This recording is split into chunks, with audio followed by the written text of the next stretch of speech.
Have you ever really stopped to think about how all the ones and zeros, all that data locked inside your computer, turns into something you can actually see or hear or even hold in your hand? Well, that's all thanks to the magic of output devices. And today, we're going to pull back the curtain and see how they build that bridge from the digital world to our physical one. So, here's the plan. We're going to follow the data on its journey out of the box. First, we'll see how it lights up our screens, then how it gets printed onto a physical piece of paper. After that, we'll dive into how it becomes sound we can actually hear, and finally, how it can even tell us exactly where we are in the world.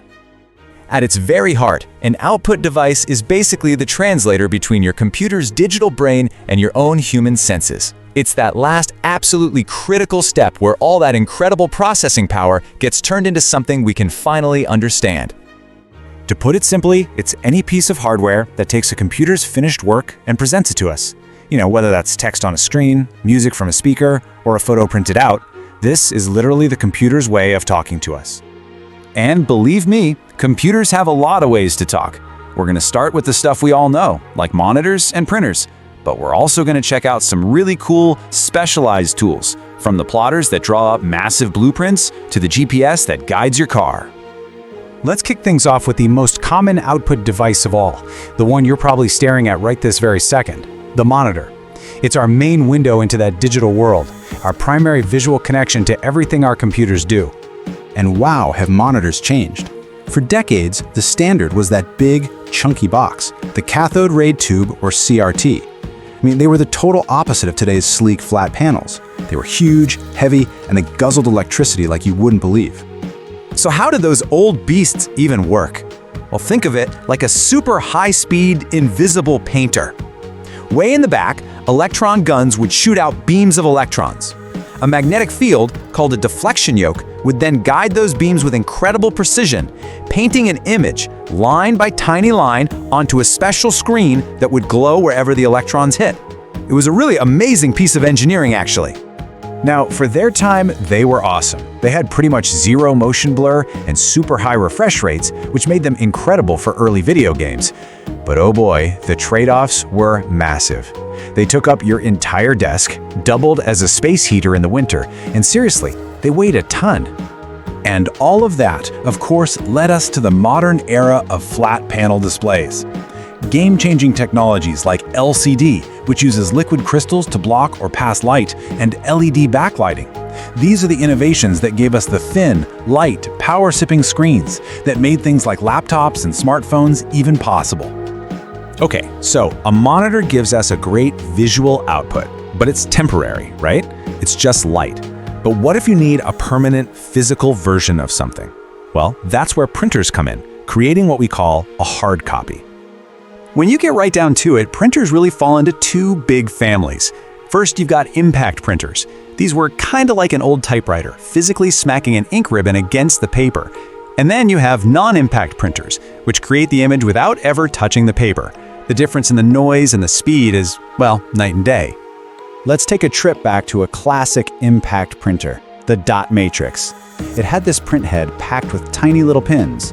To make a letter, certain pins would shoot out, hit the ribbon, and bam, a pattern of dots would appear on the paper. If you've ever heard one, you know that high-pitched buzzing sound. You never forget it. And these impact printers were built for different jobs. You had your character printers, like the dot matrix, which slowly and carefully built your text one letter at a time. But then, for the really big industrial jobs, you had line printers. These were incredible machines with massive rotating drums that could print an entire line of text in one single, loud motion. Thankfully, the non-impact revolution gave us the printers that we all know and love today. Laser printers, which use a laser and a special powdered ink called toner, give us that super sharp text at really high speeds. And then you have inkjet printers, which spray microscopic droplets of liquid ink. That's how we get those beautiful, vibrant color photos at home. All right, output isn't just about what we can see, it's also about what we can hear. So let's talk about how computers finally got a voice, all thanks to speakers and headphones. It might seem like total magic, but it's actually just some really clever physics. See, a digital audio signal gets sent to a little coil of wire, making it move back and forth inside a magnetic field. That coil is attached to a cone, and as that cone vibrates, it pushes the air around it, creating the sound waves that travel all the way to our ears. Pretty cool, right? So then what are headphones? Well, they're basically just tiny little speakers, designed to deliver that sound directly to you and you alone. They work on the exact same principle, but they give us the awesome advantages of being portable and creating a totally private listening experience. Okay, we've covered sight, both on a screen and on paper, and we've covered sound. Now let's wrap things up with a few specialized devices that handle output in some pretty unique and interesting ways. A monitor is great, right? Perfect for you, maybe a friend looking over your shoulder. But what happens when you need to share what's on your screen with a whole room full of people? That, of course, is where the projector comes in. It takes that same visual signal from your computer and uses a powerful light and a series of lenses to blow it up onto a huge screen. It's what makes everything from classroom lessons to presentations to movie nights at home possible. Now this is a really cool one you might not have seen before. See, unlike a printer that builds an image out of millions of tiny dots, a graphic plotter physically draws. It uses a pen to create smooth, continuous lines.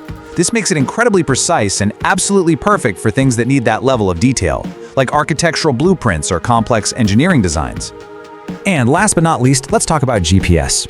We usually think of it as a receiver, right? It just listens for satellite signals. But a GPS unit is also a powerful output device. It takes all those complex signals from space, processes them, and then outputs something incredibly useful, your exact location on planet Earth. So there you have it. We've come a long way, haven't we? From those giant, glowing boxes of the past to the paper-thin screens in our pockets and the smart speakers that talk to us. The way computers communicate with us is always changing, always evolving.